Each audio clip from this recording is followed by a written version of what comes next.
Graça, misericórdia e paz da parte de nosso Senhor e Salvador Jesus Cristo. Amém? Nós vamos ler um texto. Se você quiser acompanhar ou apenas ouvir, fique à vontade. Então, no Evangelho segundo Lucas, capítulo 11, do versículo 33 até o 44. Lucas 11, de 33 a 44, diz assim a palavra do Senhor: Ninguém, depois de acender uma candeia, a põe em um lugar escondido, nem debaixo do alqueire, mas no velador, a fim de que os que entram vejam a luz. São os teus olhos a lâmpada do teu corpo. Se os teus olhos forem bons, todo o teu corpo será luminoso. Mas se forem maus, o teu corpo ficará em trevas. Repara, pois, que a luz que há em ti não sejam trevas. Se, portanto, todo o teu corpo for luminoso, sem ter qualquer parte em trevas, será todo resplandecente como a candeia quando te ilumina em plena luz.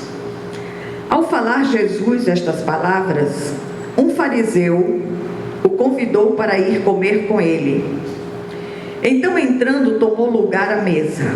O fariseu, porém, admirou-se ao ver que Jesus não se lavara primeiro antes de comer. O Senhor, porém, lhe disse: Vós, fariseus, limpais o exterior do copo e do prato, mas o vosso interior está cheio de rapina e perversidade. Insensatos, quem fez o exterior não é o mesmo que fez o interior? Antes, dá esmola do que tiverdes e tudo vos será limpo. Mas ai de vós, fariseus, porque dais o dízimo da hortelã, da arruda e de todas as hortaliças, e desprezais a justiça e o amor de Deus. Devias, porém, fazer estas coisas sem omitir aquelas. Ai de vós, fariseus, porque gostai da primeira cadeira nas sinagogas e das saudações nas praças. Ai de vós, que sois como as sepulturas invisíveis, sobre as quais os homens passam sem o saber. Amém? Vamos orar. Senhor nosso Deus e nosso Pai celestial, clamamos a Ti, Senhor, confiados no poder que há no sangue de Jesus. Que o Senhor venha sondar os nossos corações, que o Senhor venha renovar as nossas forças, e que nenhum de nós saia daqui do mesmo jeito. E que nenhum de nós se coloque como bandeira de justiça, mas que sejamos sóbrios e vigilantes com as nossas próprias inclinações. Que não venhamos a dizer: essa palavra devia ter sido ouvida por alguém. Essa palavra devia ser ouvida por mim e por cada um de vocês. Que o Senhor, Ele ministre essa palavra aos nossos corações de um modo vivo, e que nenhum de nós saia daqui do mesmo modo, mas que sejamos profundamente ministrados pelo Teu Espírito, em nome de Jesus Cristo. Amém. Meus amados, a grande chamada de hoje, para cada um de nós, a começar de mim, é para que reflitamos a luz do Cristo. E essa semana foi uma semana muito intensa, de muitas escutas, de muitas orações, muitas pessoas com problemas dificílimos. Mas uma coisa me chamou a atenção de um modo muito especial: o fato de que o Senhor deseja ministrar a cada um de nós. Recebi muitas queixas de mães, de pais, de filhos, de cônjuges. E hoje eu queria dizer a você: o Senhor quer ministrar a mim e a você. Que nos deixemos ministrar com toda humildade Que possamos fazer aquela oração: Senhor, sonda o meu coração, vê se há em mim caminhos maus, que certamente os há. Me transforma e me conduz ao caminho eterno. Amém? Eu sei que muitos têm dificuldades nas áreas familiares, mas que esses consertos, eles comecem por cada um de nós.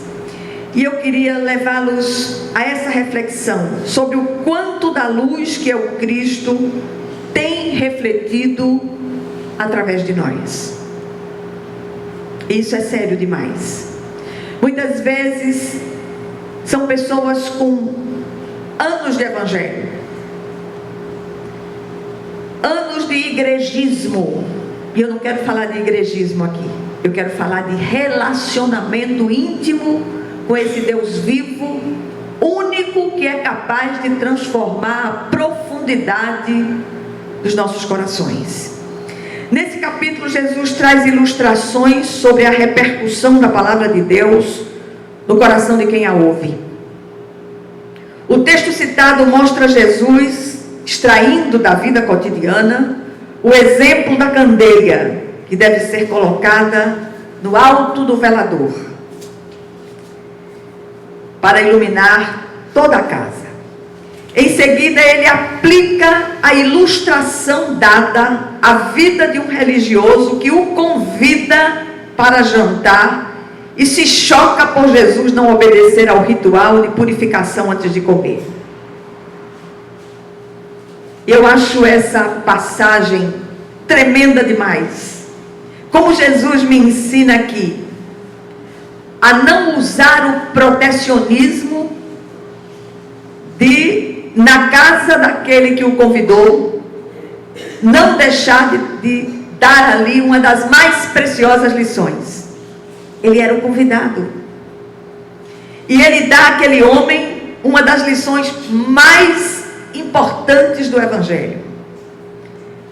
Havia no meio dos judeus uma prática da purificação antes de comer. As pessoas lavavam as mãos, muitas vezes lavavam os braços, o rosto, para poder sentar à mesa. E aquele homem se admira pelo fato de Jesus não seguir aquele ritual exterior. E mais uma vez eu quero chamar a sua atenção para o fato de que o Senhor, Ele não olha as nossas exterioridades religiosas,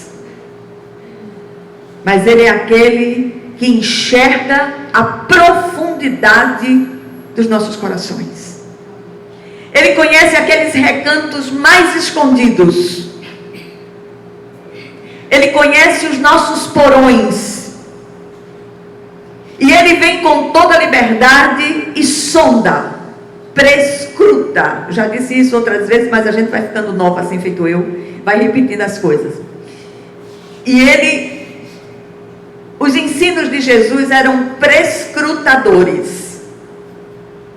Esses ensinos, aqueles ensinos, todos os ensinos, faziam uma varredura, não na exterioridade. A coisa mais fácil é você mostrar religiosidade através do seu aspecto exterior. Mas aí eu me lembro da minha mãe, eu quero ver o bom e do ruim. Quando as coisas ficam difíceis, quando o bicho pega, quando os estreitos se tornam quase intransponíveis, aí eu quero ver a sua fidelidade ao Senhor, a nossa fidelidade ao Senhor. Porque não se iludam, cada vez que eu subo aqui e trago a palavra, essa palavra primeiro me corta, para que eu possa falar com autoridade à igreja. E Jesus lança 3 ais sobre aquela situação e sobre os religiosos que se achavam iluminados pela palavra de Deus, mas só olhavam as exterioridades.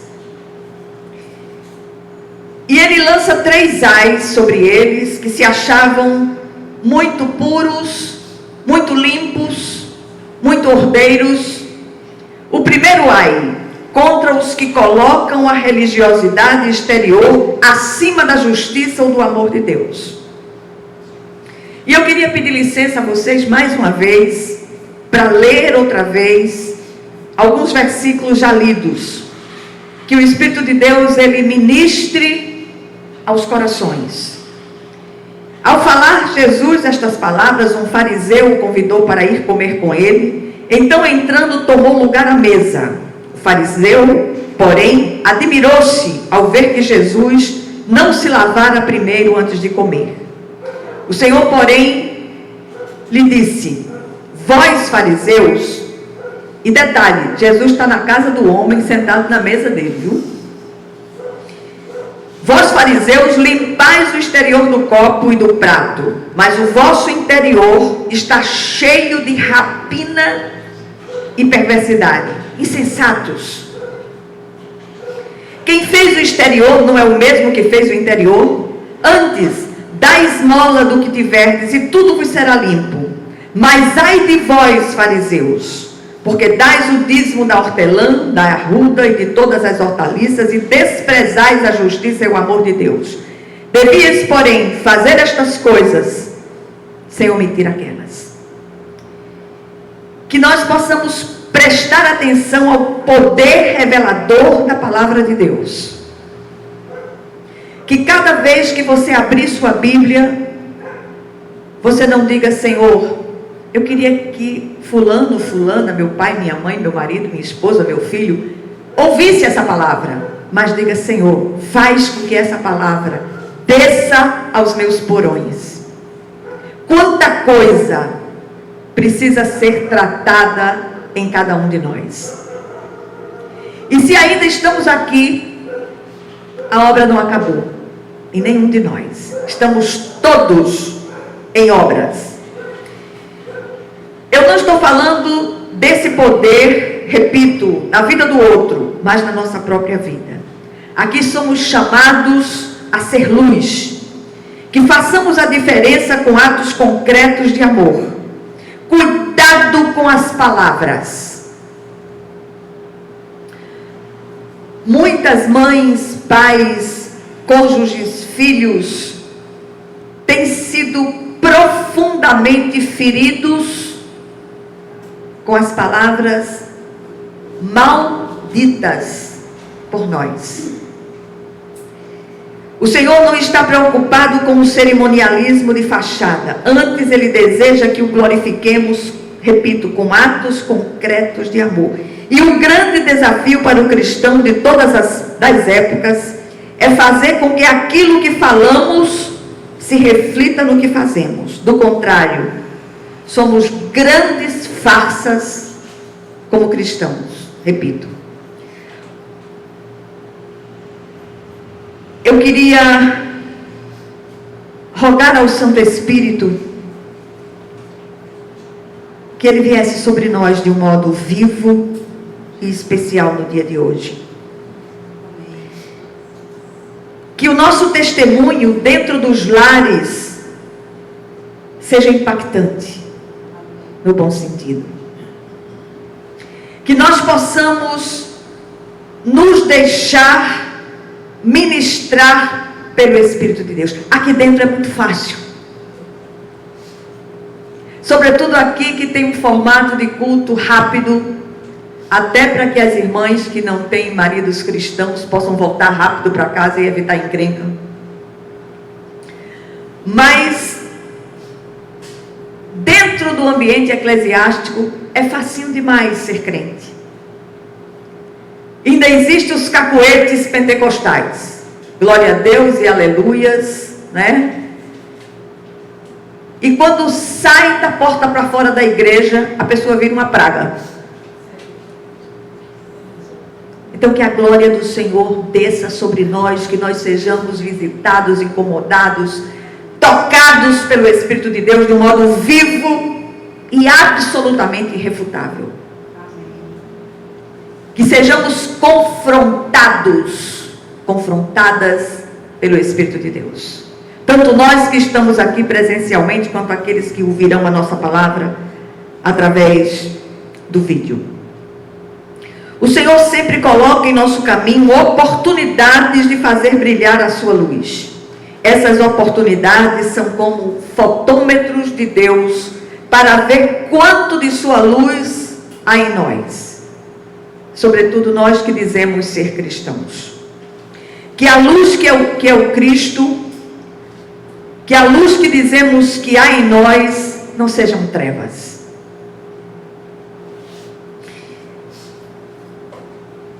A segunda coisa, ou o segundo ai, trazido pelo texto, é contra os que valorizam o prestígio, o aplauso e a honra dos homens mais que a glória de Deus. No versículo 43 diz o seguinte: ai de vós, fariseus, porque gostais da primeira cadeira nas sinagogas e das saudações nas praças. Eles passavam, as pessoas faziam reverência, aonde quer que passavam, porque as próprias roupas mostravam que eram fariseus, eram intérpretes da lei, eram religiosos de fachada, de carteirinha, como muitos do nosso tempo. O poder revelador da palavra de Deus, semelhante ao poder da luz, se revela sem o menor esforço. E é muito interessante que quando nós colocamos a mão no arado de Deus para fazer a sua obra, sem nos deixarmos consertar pelo Espírito de Deus, seremos tremendamente envergonhados. Porque o coisa ruim, ele não tem poder criativo nem criador. Por isso que ele designa uma figura infernal daquela, já que ele não tem onisciência nem onipresença, e não pode estar em todos os lugares ao mesmo tempo. E ele designa uma presença daquela para ficar ao derredor, esperando a deixa, esperando o nosso tropeço. Então, se você tem que vigiar, vigie-se a si mesmo. O autor de Hebreus diz o seguinte: pois a palavra de Deus é viva e eficaz, e mais afiada que qualquer espada de 2 gumes. Ela penetra ao ponto de dividir alma e espírito, juntas e medulas, e julga os pensamentos e intenções do coração. Nada em toda a criação está oculto aos olhos de Deus. Tudo está descoberto e exposto diante dos olhos daquele a quem havemos de prestar contas.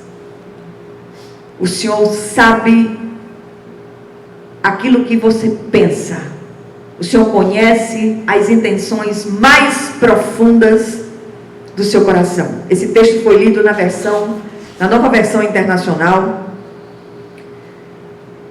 A palavra de Deus é luz que brilha neste mundo escuro e expõe as obras ocultas das trevas, principalmente as que estão nos nossos porões, no coração ou nos corações dos homens, dos servos de Deus especialmente. E isso é sério demais.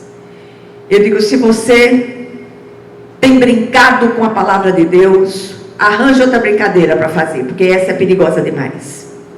É sério demais. Não é de se admirar que as palavras mais duras do Senhor foram dirigidas aos religiosos de sua época. E o que é que nos faz pensar que seria diferente com os religiosos do nosso tempo? Aí vem o terceiro ai. Contra aqueles que são fontes de contaminação ao invés de instrumentos da graça salvífica. Recorra ao versículo 44 do texto lido. Ai de vós, que sois como as sepulturas invisíveis, sobre as quais os homens passam sem o saber. Gosto demais dos exemplos de Jesus. Ele não passa o pano em ninguém, não passa a mão na cabeça de ninguém, não segue os respeitos humanos. Ele vai na mosca. Ele vai exatamente como diria um velho tio, ele vai na pereba, ali onde dói. E é isso que o Senhor vem fazer aqui no dia de hoje, no coração de cada um de nós, a começar pelo meu, repito. Quantos consertos todos nós precisamos? Todos nós. Porque ainda estamos aqui. Doidinha para ficar pronta, estou eu, para ir para casa. A outra lá atrás dizendo assim, vou nada. Outro dia eu li um artigo muito bem escrito, que falava do pior pecado. E no início o articulista trazia algumas perguntas instigantes para fazer o leitor imaginar qual seria o pior dos pecados. E ao final, que ele fez um rodeio infeliz para chegar ao ponto. Eu não gosto de rodeio, eu vou logo direto ao assunto. E ao final ele revelava que o pior dos pecados é aquele sem arrependimento. E aquele articulista, quando ele foi pregar naquela comunidade, ele abriu a palavra e pediu que as pessoas se manifestassem. Cada um dizia uma coisa, esse pecado, aquele pecado, enfim. Mas ele põe uma pedra em cima, fecha o assunto e diz: o pior pecado é aquele sem arrependimento. Não existe pecadinho ou pecadão. Existe você errar o alvo estabelecido por Deus com as suas inclinações malignas. Que o Senhor, Ele visite a profundidade dos nossos corações, que nós hoje, ao chegarmos em nossa casa, possamos buscar a presença de Deus, pedindo a Ele que sonde os nossos corações. Muitas vezes, o testemunho que nós damos lá fora choca-se com a palavra que muitas vezes você diz a um irmão ou uma irmã em particular. E o Senhor nos pedirá contas disso. Pode ficar certo. Como é que tem sido sua ação no trânsito, por exemplo? Misericórdia. Como tem sido sua ação na fila do supermercado, por exemplo, que é uma coisa corriqueira que todo mundo faz? E eu quero repetir mais uma vez. Vou repetir pela 100ª vez. Somos observados por homens e por anjos. Anjos eleitos, mas anjos caídos. E os anjos caídos são aquela grande torcida contra, que fica ali esperando a nossa queda, através de atos ou palavras. O que o texto, ou que essa mensagem hoje nos leva a refletir? Em primeiro lugar, fomos chamados para fazer a diferença. Será que temos feito? Cada um de nós é controlado pela luz ou pelas trevas. Não há meio termo. O destino do Filho de Deus é a aurora, não o crepúsculo. Segundo lugar, muitas pessoas até começam a andar na luz, mas com o passar do tempo retrocedem, endurecem o coração, tornam-se opacas, resistentes à penetração da luz, e as trevas acabam prevalecendo. Como diz a letra do velho hino, que eu pelejei para me lembrar de um novo jeito, que diz assim: muitos que corriam bem, de longe, agora vão. Um novo jeito de eu me lembrar, nem eu nem a cantora. Em terceiro lugar, outros acreditam estar seguindo a luz, mas a sua religiosidade é tão repulsiva que na realidade estão seguindo a escuridão, como os religiosos dos dias de Jesus, e acabam afastando aqueles que querem seguir ao Cristo. Muitas vezes, a única Bíblia que alguém vai ter acesso lá fora é a sua vida, é a minha vida. Como tem sido essa leitura? O que é que nós temos passado como Bíblias vivas, Bíblias andantes? Em quarto quarto lugar, finalmente, há os que são verdadeiros luzeiros no meio de uma geração pervertida e corrupta. Brilham como candeias em lugar tenebroso. E aonde quer que estejam, revelam a luz do Cristo. Não em palavras, mas em atos concretos de amor. Pregar com palavra é a coisa mais fácil que existe. Até um gravador, a gente grava a mensagem, bota ele aqui. Agora, depois que a gente sai, eu quero ver lá fora. E o primeiro lugar onde você precisa dar o seu testemunho é dentro da sua casa. Diante do seu cônjuge, dos seus pais, dos seus filhos. Que imagem nós temos passado do Cristo dentro dos nossos lares? E por último, uma chamada da parte do Espírito Santo para cada um de nós. Que possamos refletir sobre tudo isto. E que possamos responder quanto da luz que é o Cristo tem sido refletida através de nós. Amém? Eu vou orar por vocês. Eu só vou desligar a câmera.